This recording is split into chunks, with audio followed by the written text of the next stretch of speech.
There is no greater drug on the market than a believer who gets to see a friend, somebody that they care for, somebody that they have formed a relationship with, come to Christ. You have a story, and your story matters to God, and He wants to use that story in a powerful way in the people around you. I hear 100 reasons why I shouldn't. Apprentice Ministries came out of our time seeing the need in the church to know how to articulate their story, how to share the gospel of Jesus Christ, what He had done in their own personal lives, and have the ability to share that with others with confidence and in a way that was natural and helpful. I'm not Billy Graham. I couldn't talk to thousands of people, or I'm not, strange enough to stand on a box in the street, whatever. How does this apply to me sharing who God is to my neighbor, me sharing who Jesus is to me, to the person I see at my yoga class? I will go, 'cause you asked me to. In 2 Corinthians, it says that we are jars of clay, broken vessels, these earthen vessels, but we're filled with treasure.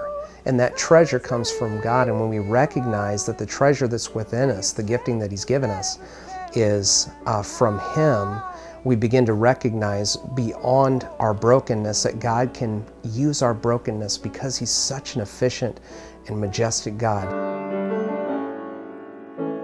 My husband Dan is just incredibly out loud and an exciting person to talk to, and he's fun and energetic and just brings so much to the table of just loving on people and having them feel loved in the first 5 minutes of talking with him. And so when he is encouraging and building up and equipping someone, they feel like they can do anything. When your still small voice says go, I will go.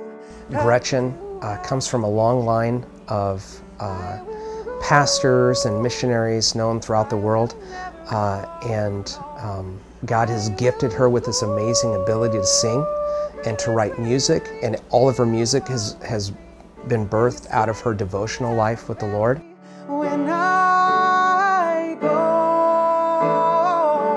He shares part of our story as we're trying to encourage people to tell their story, and showing them the tools that they have in their toolbox with the story that God has given them and how He's shown up in their lives. It is a still small voice, one in a million noises.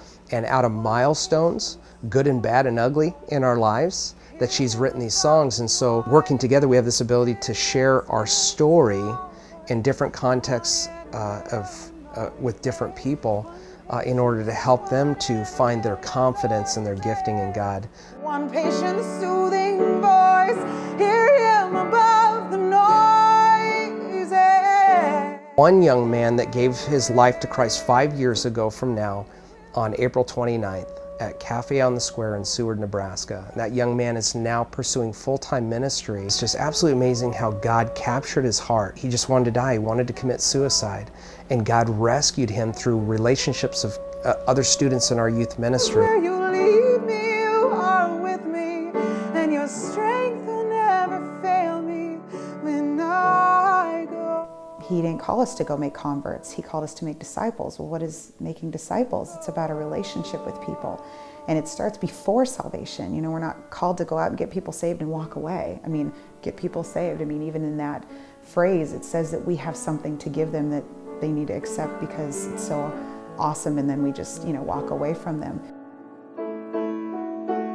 It's the short version of who we are, and that's to teach and train the believer. To reach and rescue the lost.